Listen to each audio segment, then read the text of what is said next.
അതുകൊണ്ട് അമേരിക്കയ്ക്കെതിരെയും ആർമിക്കെതിരെയും ഇമ്രാൻഖാൻ തിരിഞ്ഞപ്പോൾ ആഭ്യന്തര രാഷ്ട്രീയത്തിൽ വൻപൻ മാറ്റമാണ്.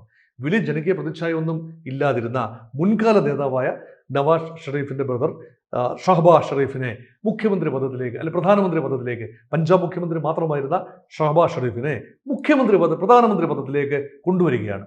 എന്നിട്ട് കാര്യമായ തെരഞ്ഞെടുപ്പൊന്നുമില്ലാതെ പ്രഹസനം എന്ന നിലയിൽ ഒരു തെരഞ്ഞെടുപ്പ് നടത്തി ഇമ്രാൻഖാന്റെ പാർട്ടിയെ മത്സരിക്കാൻ അനുവദിക്കാതെ രാഷ്ട്രീയ പ്രക്രിയയെ അട്ടിമറിച്ചുകൊണ്ട് ഒരുതരം തട്ടിക്കൂട്ട് സർക്കാരാണ് പാകിസ്ഥാൻ മുസ്ലിം ലീഗ്. അത് ഷഹബാസ് ഷെരീഫിന്റെ പാർട്ടിയാണ്. ആ പാർട്ടിക്ക് പ്രധാനമന്ത്രി പദവിയും അതുപോലെ സിന്ധിൽ വലിയ വേരുകളുള്ള സുൽഫിക്കർ അലി ഭൂട്ടോയുടെയും ബെനസീർ ഭൂട്ടോയുടെയും പാർട്ടി, അതായത് ബെനസറിന്റെ മകൻ നയിക്കുന്ന ബിലാവൽ ഭുട്ടോ നയിക്കുന്ന പാർട്ടിക്ക് ബെനസറിന്റെ ഭർത്താവ് ആസിഫ് അലി സർദാറി പ്രസിഡന്റ് ഓഫ് പാകിസ്ഥാൻ എന്ന നിലയിൽ നേതൃത്വം നൽകുന്നത്. ഒരു റബ്ബർ സ്റ്റാമ്പാണ് പാകിസ്ഥാന്റെ പ്രസിഡന്റ് എന്ന് ഓർക്കുക. അങ്ങനെ ഒരുതരം പവർ ഷെയറിംഗ് അഡ്ജസ്റ്റ്മെന്റ് ആണ് ആർമിയുടെ ഒത്താശയോടുകൂടി. അത് സ്വീകാര്യമല്ലാത്ത ഒരു വലിയ വിഭാഗം ജനം പാകിസ്ഥാനിലുണ്ട്, പ്രത്യേകിച്ച് ഖൈബർ പഖ്തൂൺഖ്വ മേഖലയിൽ.